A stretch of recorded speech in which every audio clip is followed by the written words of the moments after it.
કૃષ્ણમ વંદે જગદગુરુ. કૃષ્ણને જગતના ગુરુ ગણવામાં આવે છે. આપણે એને ભગવાન સમજીએ છીએ, ભગવાન હતા, પણ એમનું જીવન જોઈએ તો કેટલું બધું મુશ્કેલીઓથી ભરેલું છે કે જેનો જન્મ જેલમાં થયો. જન્મ મળવાની સાથે જ પોતાની માતાથી દૂર થવું પડ્યું. પાલક માતા જશોદા જેવી એમને પાલક માતા મળ્યા, એ પણ કૃષ્ણનું અહોભાગ્ય ગણાય.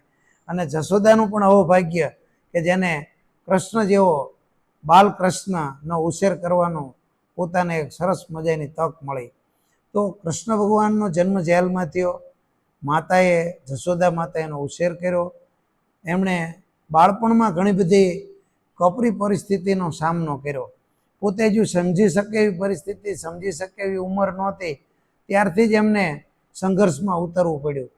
કૃષ્ણ ભગવાનના જીવનમાં બાળપણમાંથી ઘણું બધું આજના યુવાનોએ શીખવા જેવું છે. કૃષ્ણ ભગવાને માત્ર રાસલીલા જ કરી એવું આપણે કહેતા હોઈએ છીએ અને સમજતા હોઈએ છીએ. હકીકતમાં સ્ત્રી સ્વાતંત્ર્યનો પહેલો શંખ ફૂંકનાર વ્યક્તિ એટલે કૃષ્ણ ભગવાન પોતે હતા. ગોકુળમાં રહેલું બધું જ માખણ, દહીં એ બધું જ મથુરાના લોકો ઉપયોગ કરતા. મથુરાના લોકો અલમસ્ત બનતા, તંદુરસ્ત બનતા. અને ગોકુળના લોકો ખૂબ પોતાના વતનના જે લોકો છે એ સારી રીતે નિર્બળ હતા. તો પહેલું કામ કૃષ્ણએ ગોકુળમાંથી મથુરા જતું દહીં, માખણ અને મિશ્રીને બંધ કરવાનું કામ કર્યું. અને એમણે પહેલી જ સ્ત્રી શક્તિનો ઉપયોગ કર્યો. સ્ત્રીઓને એકત્રિત કરીને એમનામાં જાગૃતતા લાવ્યા.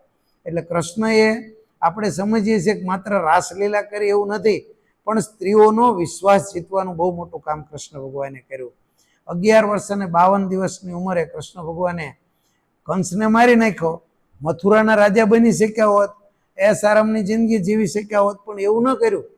કૃષ્ણ ભગવાને વિદ્યા પ્રાપ્ત કરવા માટે મથુરાની ગાદી એમના નાના કહી શકાય ઉગ્રસેનને સોંપી દીધી. અને પોતે સાંદીપની ઋષિના ગુરુકુલમાં વિદ્યા પ્રાપ્ત કરવા માટે, સાંદીપની ઋષિના આશ્રમમાં એ વિદ્યા પ્રાપ્ત કરવા માટે જતા રહેશે.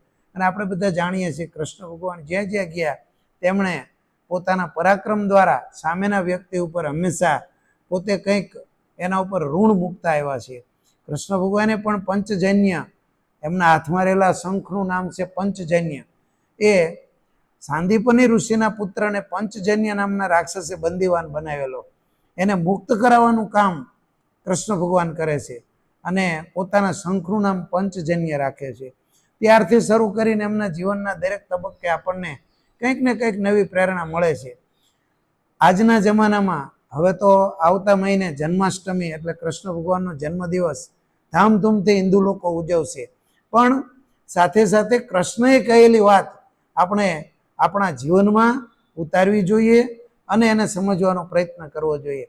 કૃષ્ણ ભગવાને કીધેલી ગીતા નામનો ગ્રંથ, જે દુનિયાના મહાન ગ્રંથોમાંનો એક ગણાય, કે દુનિયાને એમાંથી નવો રસ્તો અને રાહ ચીંધે છે. તો કૃષ્ણ ભગવાનના જન્મદિવસ હવે આવવાનો છે, ત્યારે એમના જીવનમાંથી આપણે ઘણી બધી પ્રેરણાઓ લઈ શકીએ.